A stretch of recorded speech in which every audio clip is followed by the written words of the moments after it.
there was one really pivotal moment. I'll tell you, it's quite funny. My dad was growling me off about something, and when you get a growling, you sit there for about 3 hours. You just take it in, and just yep, okay, yeah, okay.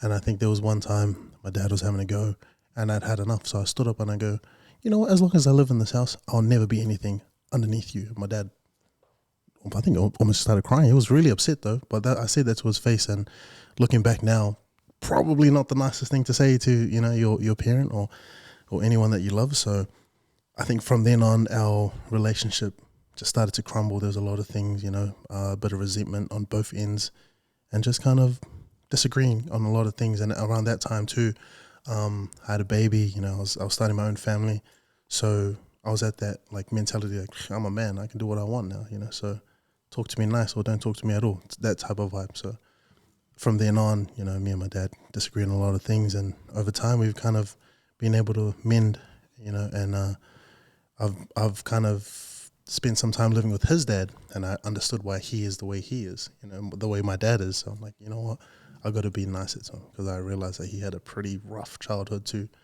So, so for me, I've been able to grow up and understand that he's like that because of his environment, so I've got to be a bit more compassionate. And I think it's just a good reminder to be a bit compassionate to our parents, because they were learning when they had us too, so yeah. That's good, bro. Hello. Man, so how did that process of like making peace with your dad, how do you even start a process like that, especially when, things have been left, I don't know how long they were left that way, but it's always left on a sort of tense note. Who reaches out first? What do you even say? Like, is it facilitated with your mum? Like, how did that all come to play? It was just on stagnant for a long time. I just avoided him. I didn't really want to talk to him much, but I think over time he just started reaching out a bit more, and so around that time I was going through my own situations that I needed a dad to fall on, so I needed someone to talk to.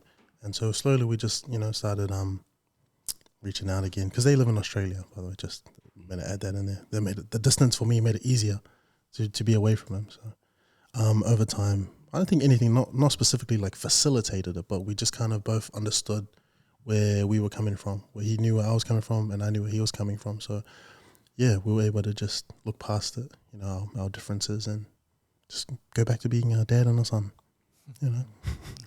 which a lot of people miss out on. So I'm grateful that I still am able to, argue with my dad and have disagreements, because some dads don't like that at all. Yeah, it's true. Man, it's so interesting that you got to live, did you say with your dad's dad? Yeah. To kind of get a glimpse into why your dad is the way he is? Yeah. So living with my grandparents, and I'm like, yeah, cool, whatever. I don't need to do anything else, because my grandma does a lot of the stuff around the house, and she's like, if you're working, you work, come home, rest, I'll do everything else. So just living with them and understanding the way my granddad was. He's a hard man. He grabs me off every third day just to, go to work. I'm like, oh, yeah, I go to work. He's like, why do you come home before lunchtime? Like, my job doesn't, I start at 6 and I finish around 11:30. I'm all good. So he's kind of just, he moved over from Samoan. So that was his whole story. He moved over, found a job, had his own fair share of problems, and then, projected to some extent onto my dad. My dad done the same, but I think that's human nature. We all kind of project onto our kids at some point. We've got to learn to kind of, take a step back. Do you ever catch yourself kind of projecting hell yeah. similarly with your own kid? Yeah. I think it was only like a couple of days ago, I'd made dinner and I told my daughter to do the local. She starts giggling during the local, she's doing it. She found something funny. I was angry. I was like, oh, can't wait till this is over. I'm going to grab her off, And in that moment I was like, oh, shucks, maybe it's just better to have this conversation with her. Like, hey, look, shouldn't be laughing during the local, but it's okay. I'll let this one pass. Whereas if it was my dad, so yeah, but definitely I think there's a lot of characteristics I've picked up just from my parents in general, because tough love, I think a lot of us grew up on tough love, and so breaking that cycle is a lot harder than it is. Like, people say it's easy to break the cycle, but it's quite hard to be a bit more, maternal with your kids. Yeah, because it's one thing to like decide to make changes, but then it's another thing to follow through with it or action it out. And sometimes what you need to do or change, but man, it's like second nature, like the way we were taught. we do the same thing, and so navigating that whole like change or being different in terms of our parenting style, man, that's for me personally, it's quite challenging. It's hard work. It is hard work. I don't know. I remember back in the days, like even now, sometimes I kind of remind myself of my dad. Like I'll say things like, "Oh man, I won't do that. I won't implement this. I'll be this. I'll be this kind of dad. I'll be this cool kind of dad." And then I find myself doing this, reverting back to what my dad used to do. So what the heck? What am I doing? Yeah, It's What are so some funny, of that stuff like? Yeah, you know, just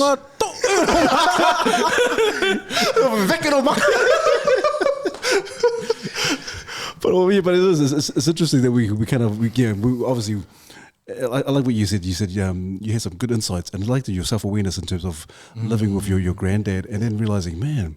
So if this is what Dad had to deal with, is it man? I can kind of really appreciate what Dad has done. Cool. Yeah. And so that's really good insights, because some people I think not even care, like, and for you to say that to Dad, because I can imagine, hey Charles and Jay, if I would have said it to my dad, man, that would have been my last later, man.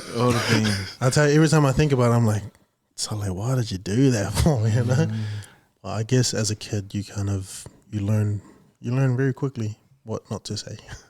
But your dad was in terms of your father, because it could have been quite physical. The way we've been living and how we used to live in our culture in terms of discipline, it could have been quite physical. But your dad was kudos. Your dad, my love her for like, hey, not going down that route, but hey, not sharing the full story.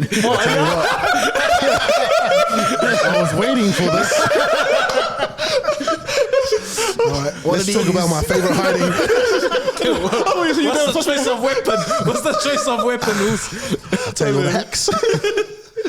Hidings is so funny. Being on the radio, man, it's like whenever we talk about hidings, we always have to mask it. We have to be like, discipline, we should bring discipline back.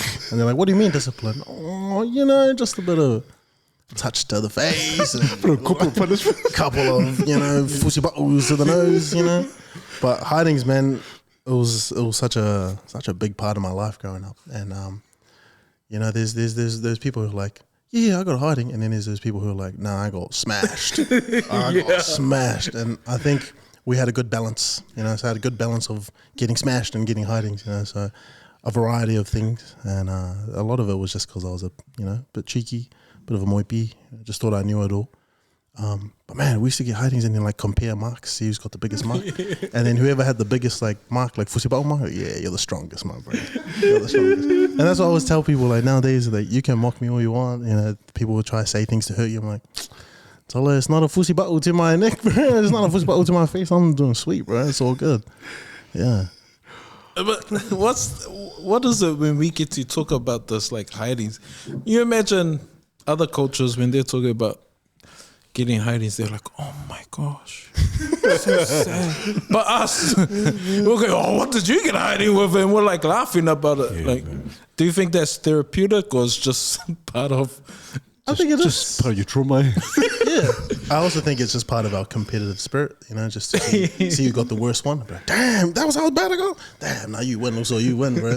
But I think it's always good to not laugh at your trauma all the time, but when you look at it in hindsight and you realize why you got that hiding, and you're like, yeah, it kind of deserved it. Some of them I didn't, but some of them, you're like, yeah, it deserved that, and that was quite funny. So, yeah, I think for us, it's because it's our shared lived experience. Yeah. We can talk about it, we can laugh about it. But I think for other people, when they look in and hear about hidings, they're like, man, that's abuse. I'm like, oh, that's taking it far there, man. That's taking it a bit too, like, you're stretching the book there. Yeah, even though, that might be the reality for some people. But my own personal experience, I was naughty. Yeah, talk back a lot. Mandate.